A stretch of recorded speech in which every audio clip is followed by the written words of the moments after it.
30 minutes. Going in for 30 minutes. Have fun. What do you mean? Editing. Pour up. Pour it up. Throw it up. Oh, shout out to the What did I find? So you're gonna tell us about your experience with your siblings. How many siblings you have? 3. 3 siblings. Ooh. But excuse me, burps. Right. I live near to, those are both of my mom's children, and the other one lives in Florida, and that is my dad's son. Okay, so my experience is different in more than one way. Franklin is the oldest, and I am the youngest. Anyway, so not only am I the youngest, but I also have the perspective of cough it out, sis.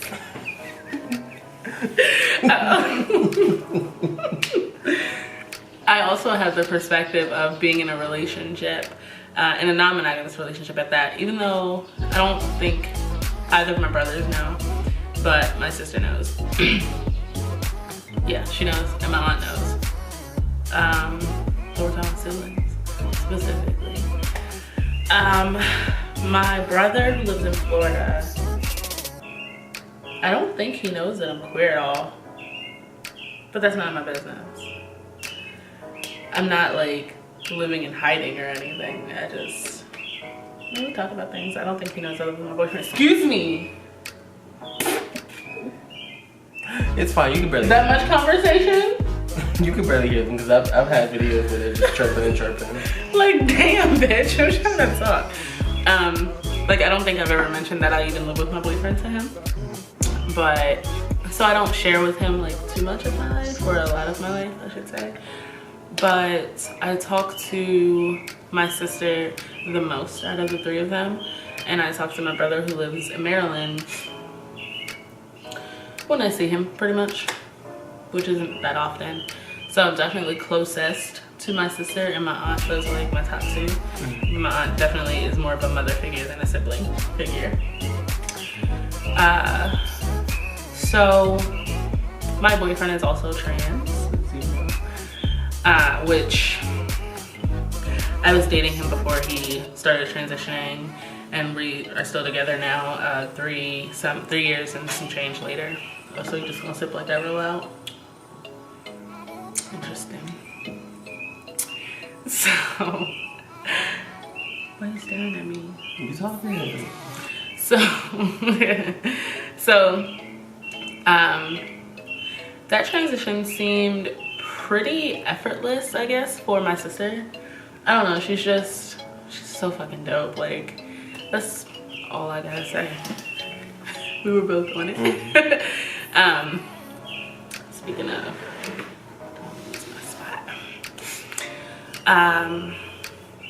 coming out to her, first of all, I'm kind of against the idea of coming out for a lot of different reasons, but telling her that I was queer wasn't a big thing.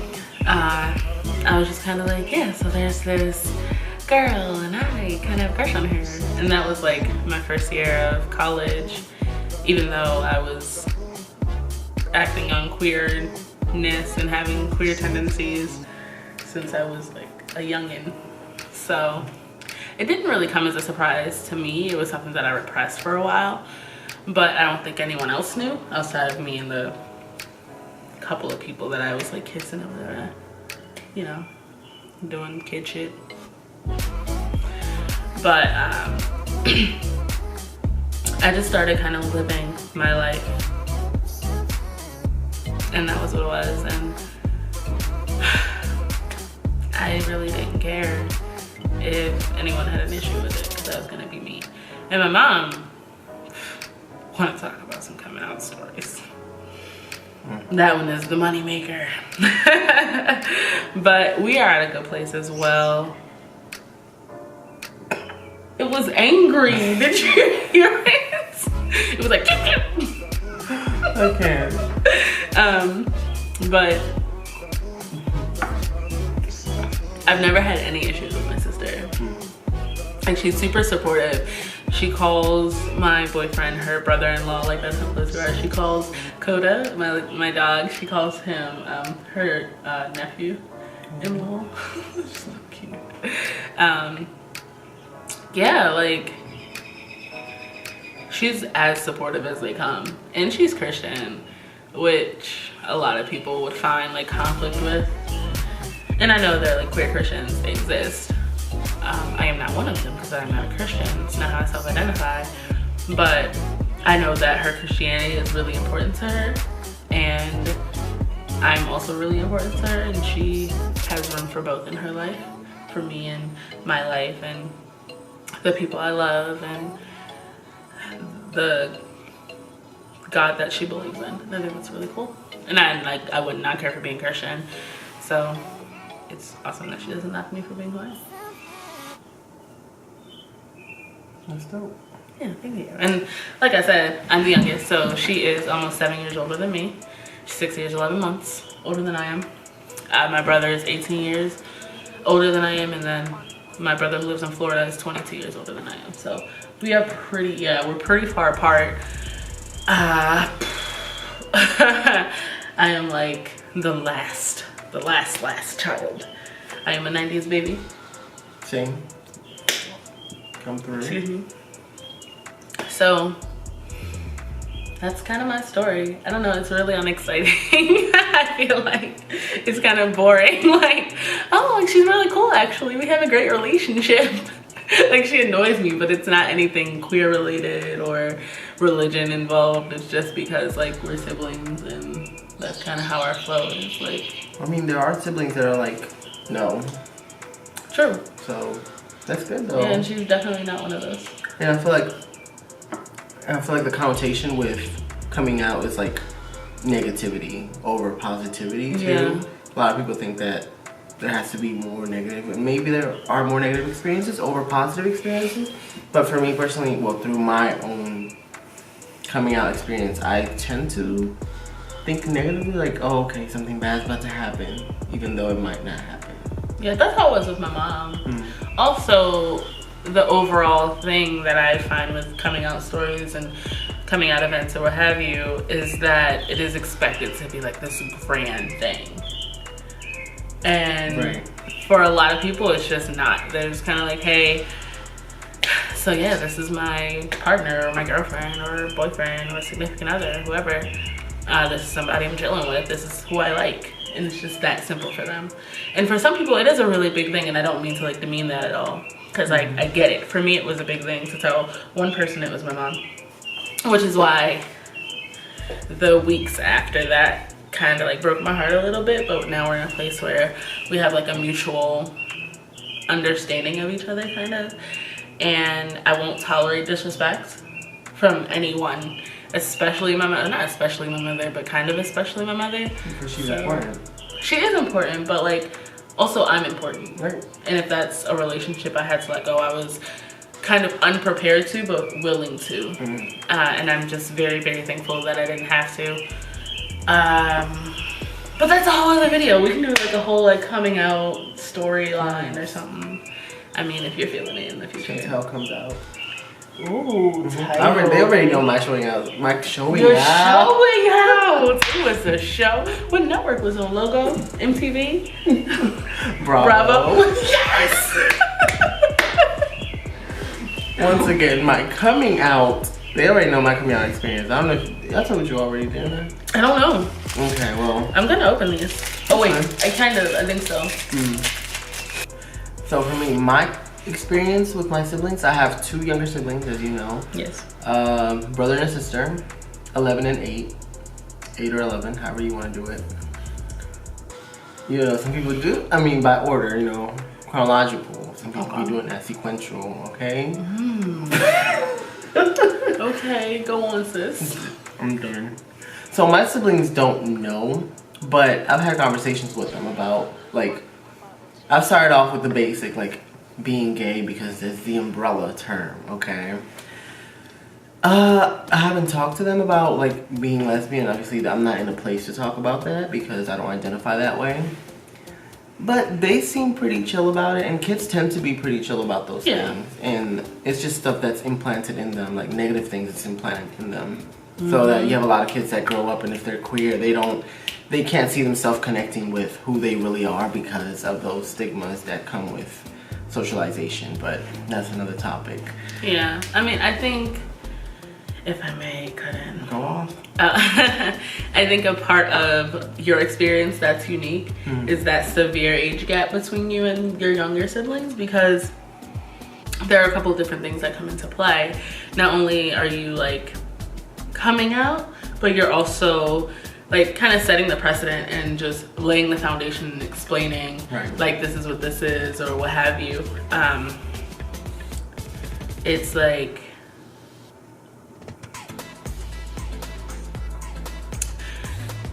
in a very like basic terms, a gay man is a boy who likes other boys, or like a lesbian is a girl who likes other girls. And I mean, I say girls and boys, but for me, I explain them as men and women, obviously. But I think for kids, I would explain it as girls and boys just because of like that commonality. And it's so funny because they know what it is, but it's like parents shield it away. Yeah. Like their kids are ignorant. A lot of parents think that kids don't know, but kids are pretty smart. Pretty fucking smart. I think that with children, I'm like, I want to beat the media to the punch. Like with my kids, with my niece, like all of that. Like when Dylan was coming out to like my family and that, I sat my nephew down and I was telling him all this stuff. And at the time he's probably like 11, I think. And he's like, I know all about trans. And I was like, excuse the shit out of me. He's like, yeah. Like I watch Jazz's show because, you know, the trans girl Jazz. Okay. She wrote a book. Did like a little kid's book. She also had a show for a little bit, apparently. And my nephew was just like on his P's and Q's. And I was just like, comfortable. Okay, I felt old in that moment. I'm like, because I didn't have anything like that. And they have access to that. Yeah, and that's the thing. Like they have unlimited access to everything. Like when we were coming up, the internet was like becoming big. We still had fucking dial-up. Oh, yeah. And now you can get Wi-Fi anywhere. You can get it in the car, you can get it in school, you can get it at your house. And they got phones now too. Phones, iPhones, children. And I'm like, what luxury is this? What life is this? I didn't live this life. My first phone was like a Boost Mobile chirp phone. I had a Motorola. One of those. Okay. My friend in middle school, she had one of those phones that only allowed you to like have 3 numbers. One was like emergency and the other 2 were your parents. Yeah, that was the kind she had. Little, I know what it is. Like one of those like blue phones, or like, they were like yellow or something too. You used to have commercials for And I was like, wow, this is what your life is. Interesting. But I had a Boost phone, you know, it was cool. I had that little chirp chirp. Chirp chirp. Chirp chirp. Chirp chirp. God, the era of the chirp chirp. Anyway, off track. Continue. So for my sister, she's the oldest between her and my brother. She is pretty chill with it. She gets signs and she understands. Like I've gone to the doctor's office with her and I'm like, ooh, that guy. I'm like, oh, he's really nice. Oh, I like his, you know, that he's a doctor. He has a lab coat. He looks nice with it. Oh, I like those tattoos. You know, I'm not saying anything. And she's like, sure you're not. You think he's cute, don't you? And I'm like, my gosh, like what are you talking about? I don't know what you're talking about. That is cute. And she knows, and she just looks at me like, shut the hell up, you know. And it's just so cute. I know what you really saying. I know what you're saying. And she gets it. And even like she found this channel and she was like, look who I found. Did she snap you that? She snapped me. She didn't react to it. Like she didn't watch any of the videos. She was just like, oh, okay. I see you. I see you. Like I found this channel. This is interesting. She don't know what queer is though. I mean, Google, babe. Hey, okay. But it was just interesting to have that with her. And I think that with her, I want to talk more about that since she's the oldest. And she does do some things where she's like, oh, she is a cutie. She's cute. And I'm like, okay, sis, like, you know, I'm not trying to label you or say things, but If you think someone's cute, you can think they're cute. You think they're cute. Okay. It's so innocent with kids too. And I think Right. so many parents have this like queer panic where they're like, oh my God, my kid can't be gay. Or like, oh my God, my daughter wants to be a boy, because you know those terms. And I'm just like, first of all, chill the fuck out. Also, secondly, don't be so quick to label or deny your child. Okay, for my brother, that's one of the situations, because as a labeled cis boy, boy, it's difficult. I mean, it's not, but okay, what am I trying to say? It's difficult because, you know, the stigma is masculinity, blah blah blah, how you gotta act, blah blah blah blah blah. Macho shit as a Latino boy.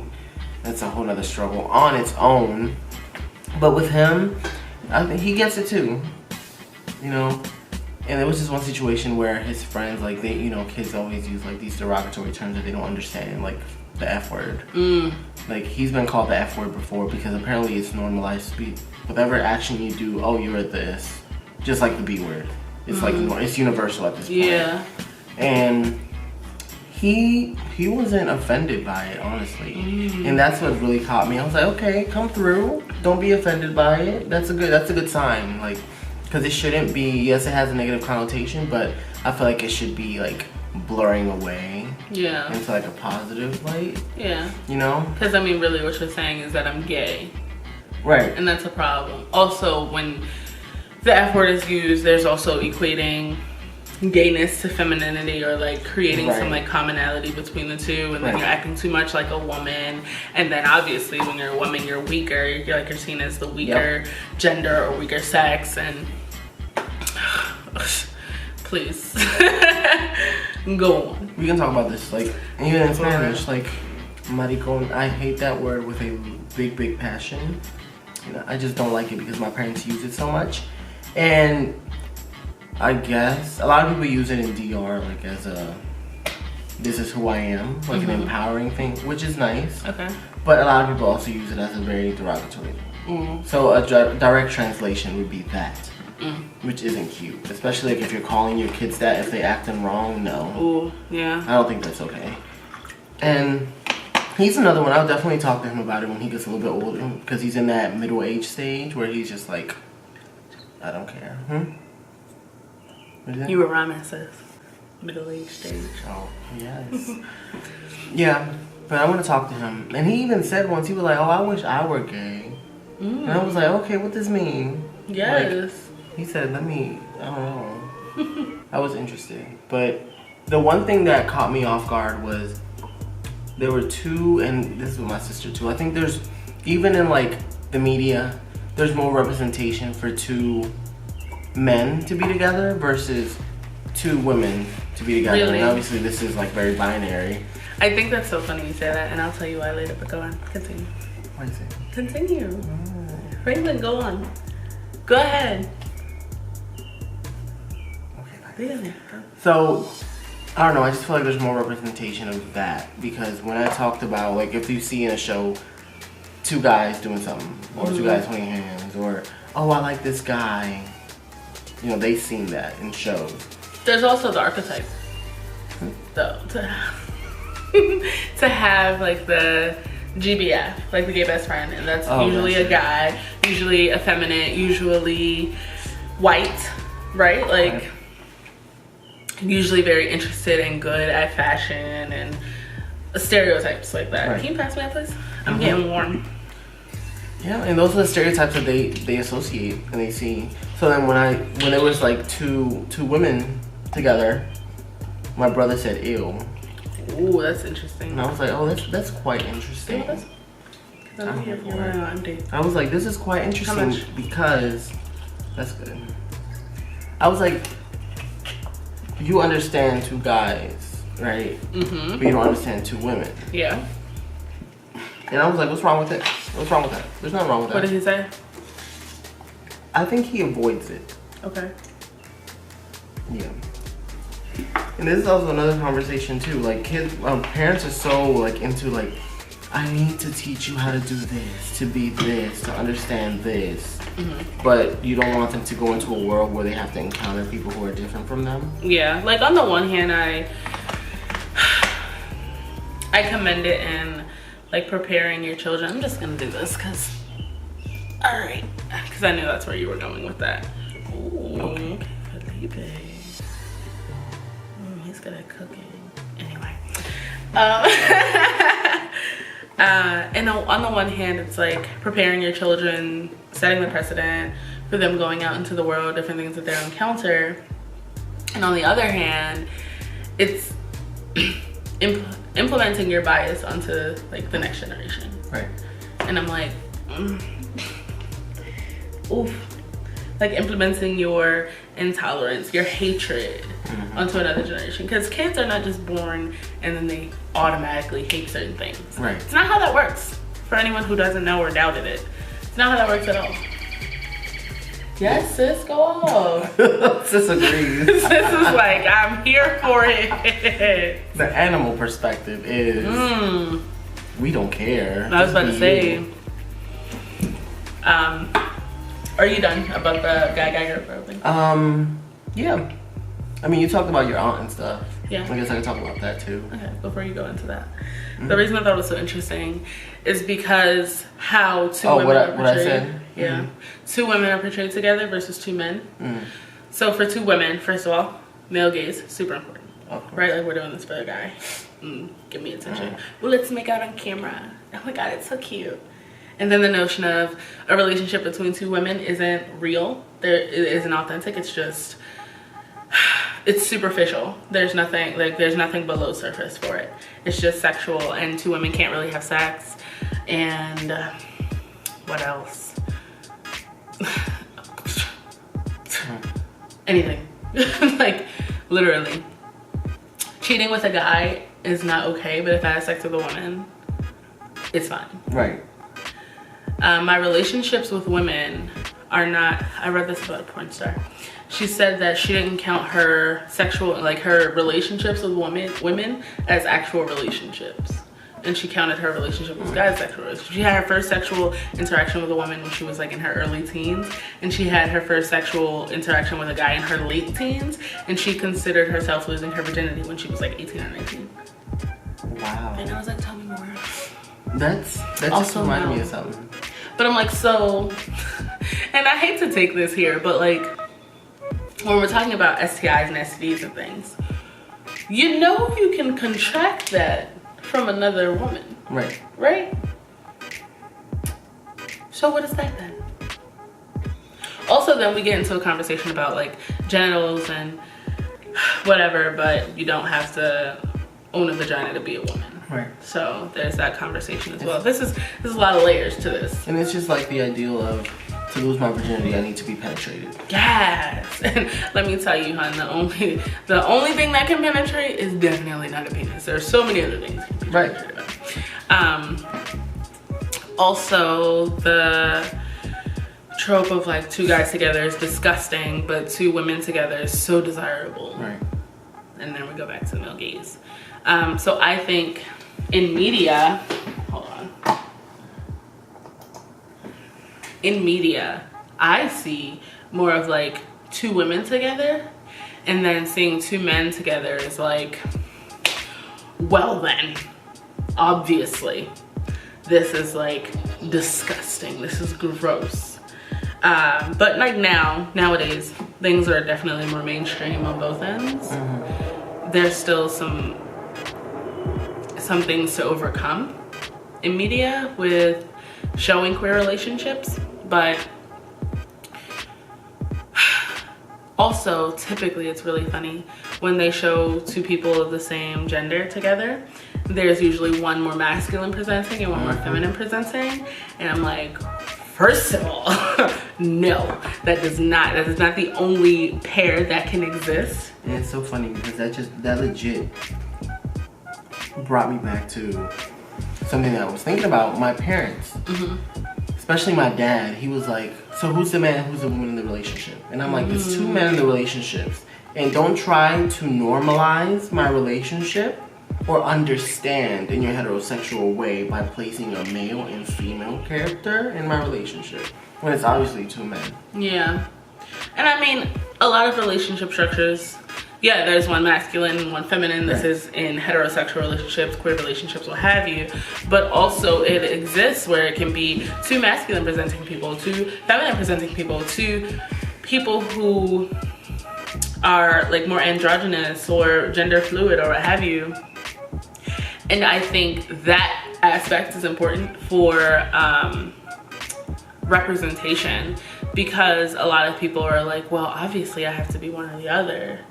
Obviously I have to be more dominant or submissive, and that's what masculine and feminine is, right? Like the person who's more masculine is more dominant, the person who's more feminine is more submissive. When let me tell you, for me, I am very, very, very intrigued and attracted to people who are more masculine presenting and they're more submissive in other ways. And I'm like, yes. And it's oftentimes the people you expect to like not be submissive, and they are. And I'm like, okay, now we have a conversation. Now we have a foundation, an attraction. This conversation has quickly turned into something else. You were saying you were going to talk about your aunt. Oh yeah, so my aunt, I have, well, my aunt from my mom's side, I don't know, well, that's all, my mom from my aunt's side, yeah, from in the Dominican Republic, she knows, and the first thing she told me was, so my aunt told me, watch out for HIV, and I was like, anyone can get HIV. Right. I don't know why that's the first thing you tell me when I tell you who I am. That's the shit that pisses me off. What I learned from a Lifetime movie. There are 4 ways to contract HIV. Semen, vaginal fluid, breast milk, and blood. Learned it from a Lifetime movie. Have not forgotten it since. Education. Education. So that's the thing. My mom was like, "Oh, you should talk to your aunt." She directly was like, "Talk to your aunt." Told her? She did not know. Interesting. And this was the second time. Like when I had come out, when I asked her, like, I have to do a presentation. Is there anyone else who's gay in my family? Oh, now you're gay. And I was like, oh, that's cute. That's real cute. She was like, talk to your aunt. Your aunt has a gay friend. I don't want you dressing a certain way. I don't want you posting things on Facebook. I was like, oh, this is real cute, sis. Come through. Wow. So, my aunt knows. And I was like, no, I don't want to talk to so-and-so. Like, I appreciate it, but I don't need a mentor. Right. To be myself. I don't need a manual. Right. To be myself. Yeah. They should have given that to me at birth. Should have given that to you at my birth. The okay, hell? look. Parenting 101. But also, like, I can kind of understand it in like the fear aspects of like, not queer fear per se, but just fear of having your queer child perceived a certain way in the world and treated a certain way in the world. Like for that, I will fear for my children on a lot of different levels. Well, obvious to you, not to y'all, but obviously I'm not gonna birth any children, but the children I adopt, fully intend on them being children of color. Some children probably gonna be white. I don't know. Like, I don't know what my future holds, but there's a fear, for sure. Definitely having a black child. Definitely a fear for like my nephews and things. My nephews and my nieces being black children, specifically my nephews, even though they're mixed, you can see their melanin, right? And even if you don't think they're like black and white, you think they're Hispanic. Still issues, right? Exactly. So I have that fear for like my queer children, or I would have that fear for my queer children as well.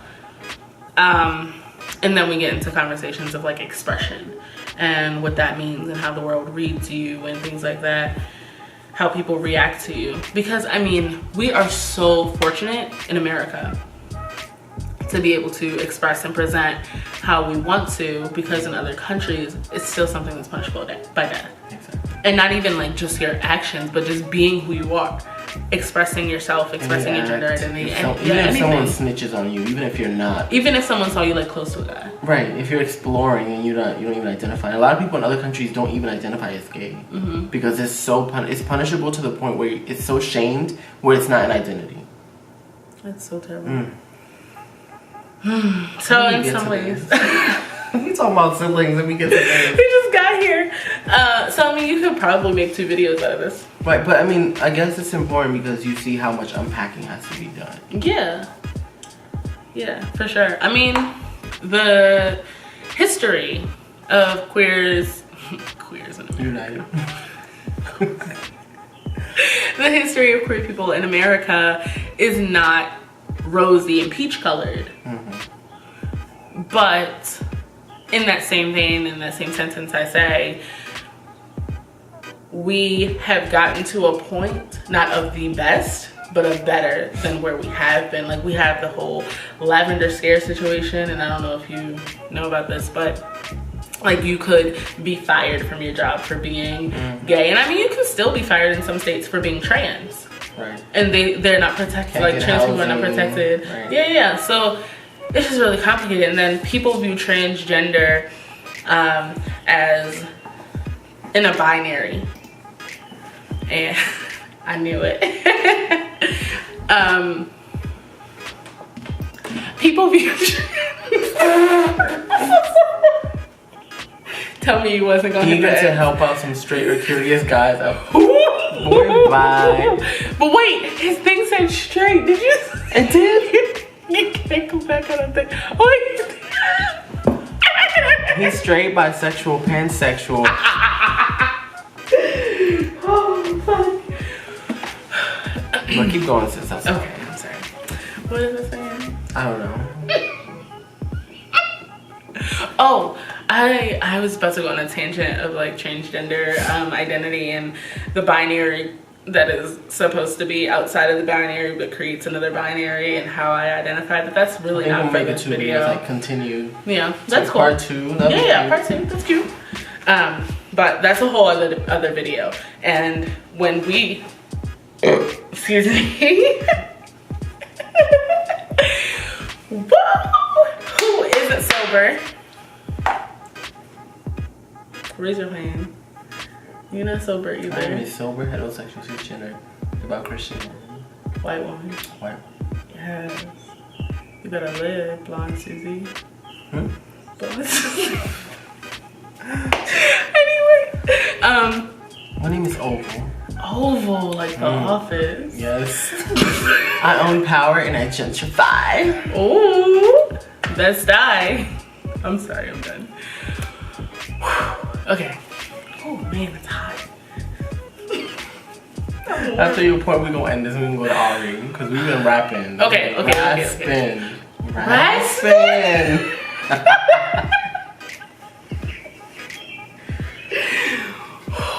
Okay. And we're back. I was just gonna say, like, if we want to get into a conversation of like policies and politics that surround different queer identities, that's a completely different video that I'd be more than willing to collaborate. You can do it yourself in the future. Maybe that'll be my first video on like my Chantal Lecture channel, and I'd be more than willing to come back on the channel. Of course. Or you can come to. Oh, I meant like you can upload. Or you can be a feature in my first video on my channel. That's cute. And if I do have a channel. I have a channel. I just don't have any content. Okay, we're gonna do this. Oh, okay. Now it's a thing. So that'll be linked below whenever I finally create that. But I mean, I am about to be a full-time grad student, and I don't think I have time for all that business. Even though you are a full-time grad student, you make time for all that social business. Work, come through. Social work in the city. Different. We're so out of focus. Why did we say let's do this room? Because it's fun. So talking about siblings.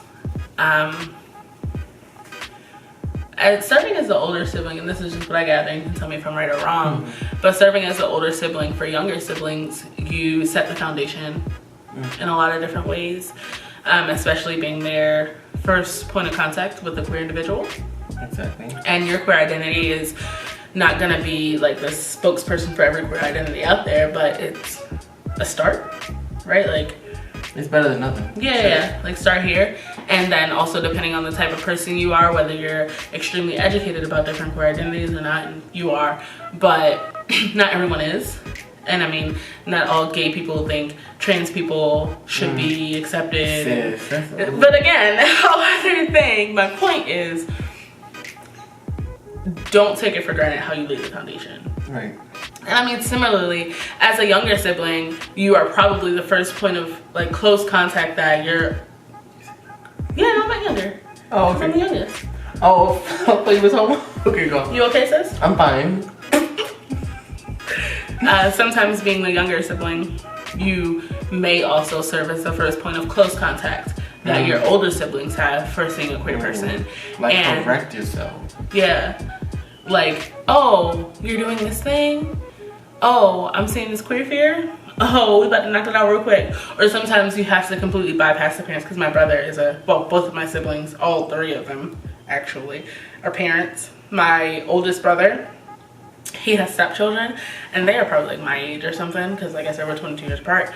And my brother has a kid, and his kid has siblings, and I serve all, like, as family to all of them, because I'm that kind of person.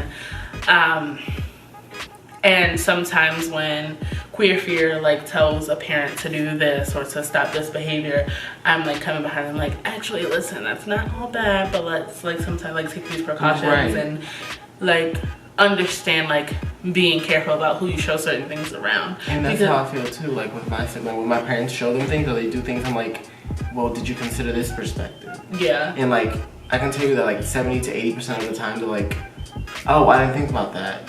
Especially my mom, she's very like black or white. And my dad's like, you're right. Like, we didn't even think about this, how people think this way or how that may be impacting them. Like, an example was how they were imposing, especially my mom was imposing an expectation that she didn't discuss with them. She immediately expected them to do something because of her experience. And I'm like, they're kids and you're a whole adult. Like, you've lived more years than them. They don't understand where you're coming from. Yeah, and even still, like, they might not agree with what you're saying. And kids' perspectives is definitely something to be valued, and it's completely undervalued because adults often we take this position of, well, I'm older, I'm wiser, I have more experience, my opinion matters more than yours, or you're just a child, you don't even have an opinion yet. And it's devalued because you have kids who be in the U.S. and their parents don't speak English, and they're a point of resource for their older parents. Yes. That happened to me when I came here. I had to learn the metro for my mom. I had to speak for my mom. I became a point of reference and resource for her.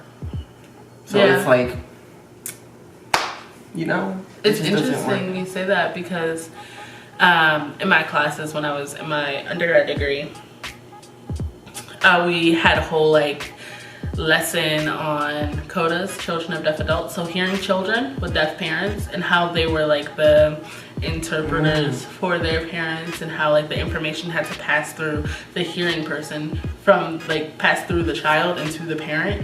And you can do a lot of gatekeeping like that. So I think that's a really interesting perspective that you have as a person who did you know English before you came here? Or did you learn it when you came here? No, I learned it when I came here. That was when I was like... You were young. You know how for a lot of people, they learn English the first year. Yeah. Because you know, the brain is just like on it. Yeah. So I learned English my first year. And how young were you when you came here? 3. I was gonna say, I remember you telling me you were really young, 2 or 3. Yeah, for children especially, like language, something about language processing and language learning is really easy for them to like pick up on. Whether it's like spoken, or verbal or non-verbal language, really easy for them. Like sign language, that's why teaching babies sign language is such a thing now. Like, oh my god, look at all these babies learning sign language. Only hearing babies, not deaf babies. Anyway, yeah, it's a whole thing. Don't even get me started on language accessibility, please. Or what we consider language and what we value as language, or what values, or like what languages we value. It's always spoken language, but anyway. English is always superior to any other language. Should we end it here? But anyway, I mean, I'm on a tangent. I'm fine. We both are. I'm fine. Oh, that battery. It's like, girl. Oh, it said charge. You thought I was charged. Okay, we go end it here. So thank you for watching this video, and go ahead and hit that like, subscribe. It's not even here for me. Okay, if you like the video, tap that thumbs up down there. Give us a thumbs up because you like us. Yes. And like, please. Oh, I already said like. Comment and subscribe. Let me know what type of videos you want to see. Do you like Chantel being here? Do you want more videos of Chantel? Chantel can run this channel if they wanted to. Okay, fine. Yes, let us know. Come through. And as always, stay unapologetic. Oh, okay. Okay. Wait, I wanted to say something else. Go off. Hopefully it'll shut off. Go ahead. Oh, no, quickly. Okay, I was just gonna say, please share your experiences with us. Interact in the conversation with us. Comment down below, share your experience, share your reaction to this video, your insights to this video, your feedback, your rebuttals if you have them. I'm more than willing to engage in that. It's value. And as always, stay unapologetically queer. Weird. You want to